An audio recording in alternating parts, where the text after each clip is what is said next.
안녕하세요. 사랑하는 나그네 교회 교우 여러분, 그리고 하나님의 말씀을 함께 읽어가는 그리스도 안의 형제 자매된 교우 여러분. 오늘 우리는 창세기 18장을 읽습니다. 창세기 17장, 어제 읽은 본문에서 아브라함이 99세 때에 하나님께서 나타나셔서 아브라함의 이름을 아브라함으로, 또 사라의 이름을 사라로 바꿔주시면서 열국의 아비요 열국의 어미가 될 것이라, 이렇게 이제 말씀을 주셨습니다. 이제 그런 이후에 오늘 이제 18장에 들어와서 하나님께서 다시 이제 아브라함에게 나타나셨습니다. 그리고 이제 주신 말씀이 그 약속의 실현을 위해서 행하실 일들을 나타내 보이시죠. 1절부터 보겠습니다. 여호와께서 마므레의 상수리 나무들이 있는 곳에서 아브라함에게 나타나시니라. 날이 뜨거울 때 그가 장막문에 앉아 있다가 눈을 들어본즉 사람 셋이 맞은편에 서 있는지라. 그가 그들을 보자 곧 장막문에 달려가서 영접하며 몸을 땅에 굽혀 이르되, 내 주여, 내가 주께 은혜를 입었사오면 원하건대 종을 떠나 지나가지 마시옵고 물을 조금 가져오게 하사 당신의 발을 씻으시고 나무 아래 쉬소서. 이 세 사람은 누굴까요? 이분이 단순히 사람이 아니라는 사실은 이제 아브라함이 내 주여라고 이제 고백하는 그 표현 속에 나타납니다. 이 표현은 단순히 이제 사람을 높여 공경하는 표현을 넘어서서 좀 신비로운 의미를 담고 있죠. 왜냐하면 아브라함이 그 어느 한 분을 아도나이, 즉 나의 하나님이여 이렇게 부른 것으로 이해될 때 이 세 사람은 고대 초대교회 때는 아마 삼일체 하나님일 것이다 이렇게 얘기도 하고, 그렇게 삼일체 신론에 대한 근거로 이 구절을 쓰기도 했지만, 그것은 이제 좀 과장된 해석이요, 좀 정당한 근거가 약합니다. 다만 이 세 사람 중에 한 분은 그리스도에 있을 것이다. 성자 하나님께서 천사 둘을 데리고 대동하여 사람의 모습으로 아브라함에게 나타나신 것이다. 이렇게 보는 것이 적절할 것이라 이렇게 생각됩니다. 아브라함이 이제 대접을 합니다. 5절에 보니까, 죄송합니다. 내가 떡을 조금 가져오리니 당신의 마음을 상쾌하게 하신 후에 지나가소서. 당신들이 종에게 오셨음이니이다. 그들이 이르되 네 말대로 그리하라. 그래서 아브라함이 진심으로 잘 대접을 합니다. 이분이 이제 누구시며 어떠한 분이며 왜 왔는지 등등을 묻기 이전에 이분들을 지극히 환대하는 아브라함의 모습을 볼 수가 있습니다. 6절에 아브라함이 급히 장막으로 가서 사라에게 이르되 속히 고운 가루 세 쌀을 가져다가 반죽하여 떡을 만드시오 라고 하고, 7절 아브라함이 또 가축대에 있는 곳으로 달려가서 기름지고 좋은 송아지를 잡아 하인에게 주며 그가 급히 요리를 했습니다. 8절에 아브라함이 엉긴 젖과 우유와 하인이 요리한 송아지를 가져다가 그들 앞에 차려놓고 나무 아래 모셔 섬에 이제 그들이 이제 먹으니라. 아브라함의 이 환대, 지극한 정성으로 대접하는 이 내용을 가지고 우리가 이제 신약성경 히브리서 13장 2절에 가게 되면 손님 대접하기를 잊지 말라라는 말씀의 교훈의 본으로 삼습니다. 부지 중에 천사를 대접한 이도 있다라고 말하면서 아브라함이나 롯을 염두에 둔 것이 아닌가 이렇게 생각을 합니다. 그런데 하나님께서 왜 아브라함에게 찾아오셨을까요? 성자 하나님께서 천사 둘을 대동하시고 세 사람의 모습으로 아브라함을 왜 찾아오셨을까요? 그것은 17장, 우리가 어제 본 17장의 약속을 다시 한번 확인시켜 주는 것이죠. 창세기 17장 15, 16절에 하나님께서 네 아내 사레는 이름을 사레라지 말고 사라라라. 내가 복을 주어 그가 네게 아들을 낳아주게 하며 내가 그에게 복을 주어 그를 여러 민족의 어머니가 되게 하리라. 민족의 여러 왕이 그에게서 나리라. 이렇게 말씀 주셨어요. 창세기 17장 19절과 21절에도 네 아내 사레가 네게 아들을 낳으리니 너는 그 이름을 이삭이라 하라. 내가 그와 내 언약을 세우리니 그의 후손에게 영원한 언약이 되리라. 내 언약은 내가 내년 이 시기에 사라가 네게 낳을 이삭과 세우리라. 바로 이 말씀을 17장이 주었는데, 이 말씀을 이제 성취하시는 사실을 알려주시기 위해서 이렇게 지금 나타나신 겁니다.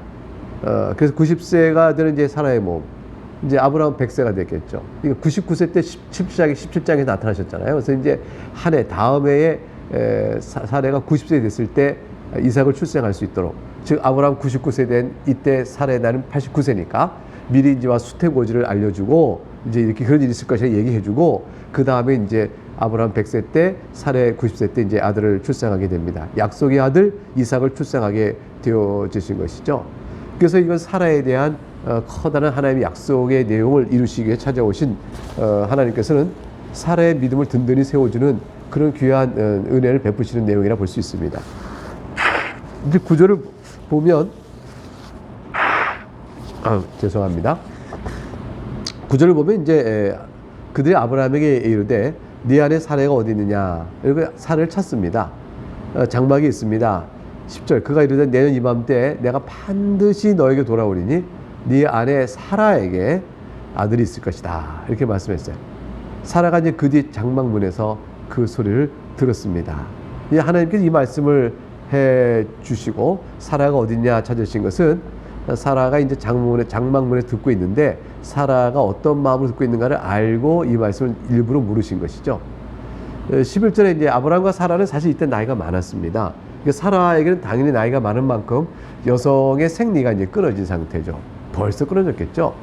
12절에 사라가 그 말을 장막 뒤에서 딱 들었을 때 속으로 웃음이 나왔다. 12절. 그리고 내가 이미 노쇠하였으니 즉 내가 생리가 끊어진 지가 언제냐. 이미 가임의 상태가 이미 불가능하게 됐는데 내 주인도 또한 아브라함 나이도 이제 늙었으니 힘이 없다. 내가 무슨 즐거움으로 있겠느냐. 즉 내가 어떻게 임신하는 그런 즐거움을 내가 가질 수 있겠는가. 이게 사라는 이제 자연적으로 인간이 이미 나이가 들어 그렇게 될 수 없다는 사실을 잘 아는 만큼 의문을 갖게 된 거죠. 그 13절에 속으로 웃게 된 겁니다. 그 13절에 이제 여호와께서 즉 그 천사 중에 한 분, 즉 성자 하나님께서 그 천사 둘을 데리고 나타나셨잖아요. 그 세 사람 중에 한 사람 계속 여호와께서 이렇게 나오는 말은 그분의 한 분이 성자 하나님이 사라 보시던 사실을 잘 보여주죠. 여호와께서 아브라함에게 이르시되 사라가 왜 웃으며 이르기를 내가 늙었거늘 어떻게 아들을 낳으려 하느냐. 사실 사라 입장에서는 내가 이미 노쇠하였고 내 주인 늙었으니 이거 회의적인 반응을 보이는 것은 자연스러운 생각이긴 합니다. 왜냐하면 사람의 자연적 이치가 그렇잖아요. 근데 하나님께서 이걸 다 알고 물으신 거죠. 그 14절에 사라에게 일깨워 주십니다. 여호와께 능하지 못한 일이 있겠느냐. 하나님의 전능하심을 생각하면 가능한 일이죠. 그에 따라서 사람이 임의로 하나님께서 이걸 전능하시게 할 수 있을 거야 라고 자기 의지를 갖고 자기 바람을 하나님께 막 고백하면서 해주세요 라고 말할 수는 없죠. 그렇게 되어서 안 될 때 하나님은 왜 안 해주셨냐, 하나님은 전능하지 않으시다 뭐 이런 등등이 생각하는 것은 잘못된 일이죠. 근데 하나님께서 하시고자 하는 일을 나타내 보이셨을 때 그 일을 우리 생각이 못할 것입니다 라고 말할 수는 없다는 거예요. 하나님께 뜻을 세우시면 어떤 일이든지 하실 수 있다. 그게 하나님의 전능하심에 대한 설명이거든요. 하나님께서 사라에게 내년에 아이가 있을 것이다 이렇게 말한 것은 하나님이 뜻을 정하여 행하시겠다고 말씀하신 것이니까 이 일은 전능하신 하나님께서 넉넉히 이루신 일이죠. 우리에게 믿음이 당연히 있을 따름이 어떻게 보면 합리적인 것이죠. 하나님은 전능하시니까 어떤 일을 행할 수 있다. 죄송합니다. 근데 하나님께서는 그 어떤 일을 하겠다고 약속하셨다. 그분이 하고자 하는 뜻을 이루지 못하실 분이 아니시다. 그래 하나님이 이 일을 이루실 것이다. 이렇게 하나님의 전능함을 믿는 것은 아주 건전하고 바른 신앙이라 할 것입니다. 그래서 이제 그 하나님의 전능하심을 믿는데 우리는 이제 이런 질문을 여기서 할 수 있어요. 왜 하필이면 늙은 사라에게 나타나셔서 굳이 이게 하나님께서 이적적인 방법을 통해서 약속의 자녀를 주시겠다고 말씀하실까? 사라가 좀 젊었을 때 나타나시면 더 많은 아이를 더 많이 낳을 수도 있지 않을까 이런 생각을 하고 굳이 이렇게 어렵게 하실까 이런 생각을 할 수 있을지 모릅니다. 근데 하나님께서는 어려운 일이 아니죠. 하나님은 능력의 쉽고 어려움 때문에 판단할 수는 없고 하나님께서는 사라가 젊은 때나 나이가 들었을 때나 다 하실 수 있는 일입니다. 근데 하나님의 지혜 가운데 그 일을 행하신 거죠. 그 지혜는 뭘까요? 사라나 아브라함이나 다 이삭을 자연적으로 출생할 수 없을 때에 이 일이 있도록 하나님 일부러 그때쯤에 일을 하시고 그때쯤에 약속을 주신 겁니다. 즉 기적적 출생을 의도하신 거예요. 그리고 하나님께서 왜 그럼 기적적인 출생을 의도하셨을까? 그 방식이 좋을까요? 그래서 하나님의 약속과 성취라는 관계를 우리가 잘 알 수 있도록 하기 위한 것이죠. 약속을 하였으나 젊은 여자에게 약속하면 젊은 여자는 출산을 또 자연적으로 할 수 있기 때문에 그것이 약속에 하나님의 특별한 의미가 있는 출산이라 이렇게 생각하지 않고 임의로 생각할 수 있는 가능성도 있는 것이죠. 근데 죽은 태가 이미 죽었으나 하나님이 그 가운데 약속을 주시고 그 가운데 출생의 사건을 주시면 이거 뭐 더없이 하나님이 행하시는 사실이 명백해지는 것이죠. 하나님께 베푸시는 기적 같은 간섭 또는 섭리 역사를 통해서 이 일이 이루어졌다는 사실의 고백이 우리 가운데 있게끔 되어지게끔 하시는 것이죠. 그 자연적 출생이 아니라 하나님의 기적에 의한 영적 출생이다라는 사실을 통해서 약속과 성취를 보여주시는 것이죠. 그러면 이러한 하나님의 기적적인 출생에 의해서 온 약속의 자녀는 우리에게도 그 약속의 자녀를 믿는 우리에게도 기적이 필요한 것이죠. 영적으로 죽은 자가 하나님의 자녀로 다시 태어나는 일들은 이런 영적인 출생은 하나님의 기적적 출생, 하나님의 기적적 간섭, 하나님의 능력에 의해서 되어지는 것이다 라는 사실을 알 수가 있겠죠. 그래서 이방인이 우리가 아브라함의 후손이 되어지는 것, 그것은 약속의 자녀인 이삭의 출생과 마찬가지로 우리에게도 적용되는 그런 사건이라 볼 수가 있습니다. 그 성령을 따라 중생케 되어지는 것, 그것이 바로 우리에게서 약속에 따라 이삭의 출생과 더불어서 우리가 생각할 수 있는 우리 안의 중생의 역사입니다. 더 나아가서 예수 그리스도께서 이 땅에 오시는 근본적인 것이 이삭이 출생하는 약속의 자녀로서 출생하는 것과 맞물려서 예수 그리스도가 오시는 그분이 약속의 자녀로 오셨다. 우리에게 주신 메시아의 약속에 따라 오셨다라는 사실 또한 이렇게 보여주죠. 그러니까 이삭의 기적 출생은 예수 그리스도에 대한 예표요, 또 우리 자신이 또 그리스도를 믿고 하나님의 자녀가 되는 아브라함 후손이 되는 과정에 대한 교훈도 주는 그런 의미가 있다 볼 수가 있습니다. 여기 하나님의 지혜가 있는 것이죠. 로마서 9장 6절 9절에 이 말씀이 나옵니다. 다 이스라엘이 아니다. 아브라함의 씨가 다 그의 자녀가 아니라 오직 이스라엘부터 난 자라야 하나님의 자녀요 약속의 자녀의 씨로 여김을 받는 일이다.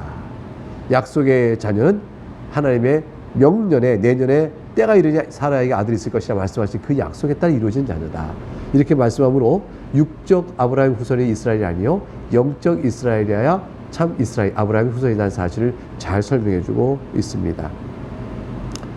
이렇게 때문에 사실 하갈도 아브라함의 씨를 받았지만 육적 자손을 낳았을 뿐 약속의 자녀를 낳지 못한 것이죠. 그래서 오직 사라의 몸에서 난 자녀가 성령을 따라 낳는 약속의 자녀로 오실 수 있는 사실을 보여주는 그러한 의미를 지닌 사건, 구속사적 사건이라 볼 수 있겠습니다. 그게 사라의 몸에서 난 이삭의 모든 또 야곱과 에서 있지만 에서는 육적인 자손이 됐지만 영적 이삭의 출생과 관련된 영적 의미의 후손으로는 쓰지 못한 것이죠. 그러니까 이삭의 약속의 자녀 출생은 더욱더 강력하게 영적 출생이라는 중요한 사실을 우리에게 보여주고 메시아도 약속에 따라 오시는 분이라는 사실을 보여주는 중요한 사건이라고 볼 수가 있습니다. 이제 16절에 가게 되면 그 사람들이 거기서 일어나서 소돔으로 향하고 아브라함은 그들을 전성하러 함께 나가니라 이렇게 기록되어 있습니다. 지금 이제 천사 세 분의 천사가 소돔으로 갑니다. 소돔으로 왜 갈까요? 거기서 이제 만나고자 하는 롯을 찾아가 구원의 메시지를 주고 또 소돔을 하나님의 진노 아래 멸망시키고자 하는 뜻을 가지고 가시는 것이죠. 17절에 그래서 이제 아브라함에게 소돔으로 가고자 하는 뜻을 알리십니다. 내가 하려는 것을 아브라함에게 숨기겠느냐. 뭘 하고자 하는 뜻은 뭐였냐면 20절과 21절에 나오죠. 20절과 21절은 그때 가서 읽기로 하고요. 이제 18절 말씀부터 계속 읽겠습니다. 아브라함은 강대한 나라가 되고 천하 만민은 그로 말미암아 복을 받게 될 것이 아니냐. 그리고 19절에 내가 그로 그 자식과 권성에 명하여 여호와의 도를 지켜 의와 공도를 행하게 하려고 그를 택하였나니 이는 나 여호와가 아브라함에게 대하여 말한 일을 이루려 함이니라. 하나님께서 이제 실제로 소돔으로 가겠다라고 말씀하시고 난 다음에 내가 아브라함에게 내가 할 일을 감추겠냐라고 말씀하신 내용은 일단 소돔에게서 찾아가는 목적을 밝혀주시는데 그런데 그 목적은 20절에 보는 것처럼 소돔을 멸망시키는 일이에요. 근데 소돔의 멸망과 맞물려서 반대로 18절과 19절에 아브라함의 약속하신 하나님 나라, 아브라함은 강대한 나라가 되고 천하 만민은 그로부터 복을 받는다. 이것을 말씀해 줍니다. 19절에 여호와의 도를 지켜 의와 공도를 행하게 하려고 그를 택하였다. 이렇게 말씀하세요.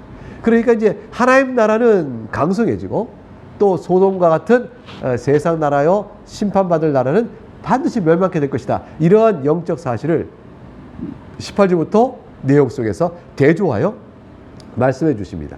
하나님께서 악을 심판하신 대로는 반대로 하나님 나라를 세우시는 일과 관계된다는 사실을 우리에게 보여주고 있는 것이죠. 20절을 하나님께서 아브라함에게 밝히 말씀하시겠다는 소돔의 멸망에 대한 말씀은 이렇게 되어집니다. 여호와께서 이르시되 20절 소돔과 고모라에 대한 부르짖음이 크고 그 죄악의 심이 무거우니 내가 이제 내려가서 그 모든 행한 것이 과연 내게 들린 부르짖음과 같은지 그렇지 않은지 내가 보고 알려 하노라. 소돔과 고모라의 모든 악행을 하나님께서 살피시고 과연 그런가 보겠다는 말씀은 하나님께서 모르셔서 하신다는 말씀이 아니라 이제 심판할 근거를 명백히 들어 저들의 입을 다물게 하고 형벌을 내리시겠다는 뜻인 것이죠. 그래서 이제 22절에 그 사람들이 거기서 떠나 소돔으로 향하여 갑니다. 아브라함은 여호와의 앞에 그대로 섰습니다. 아브라함 마음속에 무엇이 떠오를까요? 롯이 떠오르죠. 롯을 살려야 되는데, 롯을 살려야 되는데. 그래서 23절에 아브라함이 가까이 나가 이르되 주께서 의인을 악인과 함께 멸하시나이까. 롯의 마음속에 아브라함 마음속에 롯이 있습니다. 24절 그 중 성 중에 의인 50명 있을지라도 주께서 그곳을 멸하시고 그 50의인을 위하여 용서하지 아니하시리까. 주께서 이같이 하사 의인을 악인과 함께 죽이시면 부당하오며 의인과 악인을 같이 하심도 부당하나이다. 세상을 심판하시니가 정의를 행하실 것이 아니니까. 아브라함은 롯이 그곳에 있기 때문에 또 소돔과 고모라에 최소한 50명 정도는 의인이 있을 것이라 이런 기대치를 갖고 하나님께 엎드려 간구했습니다. 너무 가혹한 거 아닙니까? 50인 의인마저도 함께 멸하실 수는 없는 거 아니겠습니까? 하나님, 악인을 심판하다가 그 의인 50명마저 심판을 받게 된다면 그 어찌 공의로운 일이 되겠습니까? 또 다른 악을 낳는 일이 아닐까요? 이렇게 말하면서 간구합니다. 26절부터 하나님께서 대답하신 걸 들어볼까요? 내가 만일 소돔 성 가운데서 의인 50명을 찾으면 그들을 위하여 온 지역을 용서하리라. 50명이 없다는 거죠. 아브라함이 다시 말합니다. 이르되 나는 티끌이나 재와 갓사오나 감히 죽게 하려나이다. 아브라함은 끝까지 하나님 앞에 죄송합니다. 티끌이나 재와 같은 자신의 미천함을 얘기하면서 하나님께 은혜를 다시 간청합니다. 28절 마치 50의인 중에 5명이 부족하다면 그 5명이 부족함으로 말미암아 온 성을 멸하시니까. 이르시되 내가 거기서 45명을 찾으면 멸하지 아니하리라. 아브라함은 50명이 5명을 가면서 다시 간구했어요. 설마 45명이 없겠나? 그러나 하나님께서 45명을 찾으면 멸하지 않겠다 하셨어요. 그러자 아브라함이 이렇게 말합니다. 하나님 다시 5명을 낮춥니다. 하나님 그러면 40명을 찾으시면 어찌하시라니까? 40명을 말면 멸하지 않겠다. 아브라함은 점점 더 긴장되고 충격이 됩니다. 아니 40명도 없는가? 50명, 45명, 40명. 그러자 이제 아브라함은 10명을 다운시킵니다. 30명이면 주여 노하지 마옵시옵고 말씀하기 없어서 30명을 찾으시면 어찌하려 하시나이까? 이르시되 내가 30명을 찾으면 그리하지 아니하리다. 30명도 없는 거예요. 그러자 아브라함이 다시 말합니다. 여호와 하나님 내가 감히 내 죽게 하려나이다. 거기서 20명을 찾으면 어찌겠어요? 다시 10명을 다운시켜요. 어찌하시나이까? 하나님께서 말씀하십니다. 내가 20명으로 말미암아 그리하지 아니하리라. 아브라함이 다시 말합니다. 여러분 아브라함이처럼 말할 만큼 우리가 용기 있는 기도할 수 있을까요? 거기서 10명을 찾으면 10명을 찾으시면 어찌하려 하시나이까? 하나님 말씀하십니다. 내가 10명으로 말미암아 멸하지 아니하리라. 어떻게 이렇게 말씀하실까요? 여호와께서 아브라함과 말씀을 주시고 가시니 아브라함도 자기 곳으로 가니라. 아브라함은 10명 수준에서 더 이상 기도할 힘을 잃었습니다. 아브라함은 믿었습니다. 그 10명도 못 찾는데 그러나 롯의 가족 외에는 살짝 없겠구나. 그 마음을 갖고 더 이상 기도를 하지 않고 멈추게 되어집니다. 이와 같이 되어져서 결국 아브라함의 기도는 롯의 가족을 위한 10명 미만의 구원의 사건만을 바라본 채 소돔과 고모라의 참혹한 멸망을 이렇게 내다보는 형편이 되었습니다. 소돔과 고모라는 사실 전형적인 세상의 모습이죠. 이건 비단 특별한 세상 아닙니다. 왜냐하면 하나님께서는 바벨론 성과 같은 이 세상을 멸하시겠다고 요한계시록에 잘 말씀하셨잖아요. 그러니까 소돔과 고모라와 계시록의 바벨론은 결국 같은 겁니다. 죄 아래 정욕을 만족시키며 하나님을 멀리하고 하나님을 무시하고 하나님을 떠나 사는 그런 모든 죄악된 세상이 소돔과 고모라고, 예수님께서도 소돔과 고모라의 심판을 들어서 세상 끝날의 심판을 예언해 말씀해 주셨습니다. 아브라함 복의 근원이고 그로 인해 많은 민족이 구원을 받을 것이지만 세상이 아브라함으로 인하여 자신이 받을 형벌을 면치 못합니다.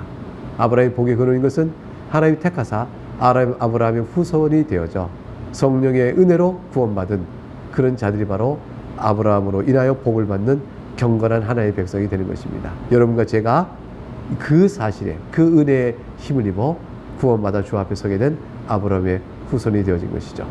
우리는 소돔과 고모라에서 건짐을 받은 주의 백성입니다. 비록 인생을 소돔과 고모라 같은 인생을 살고 있지만 우리 마음속에 임하는 하나님 나라와 우리 가운데 다스림 주시는 하나님의 가르침과 말씀에 의해서 우리는 세상과는 다른 그런 하나님 나라 백성으로 경건하며 녹과 같이 신음하며 살아가는 자가 되어지겠죠. 이 세상 우리가 그런 마음과 그런 기쁨과 그런 약속의 소망을 바라보면서 힘껏 오늘도 용기 내어 하루를 살아갈 수 있기를 바라겠습니다. 감사합니다. 내일 다시 만나 주일에 다시 또 이 말씀을 전하고 여러분은 월요일에 다시 이 영상을 통해서 만나 뵙겠습니다. 감사합니다. 샬롬.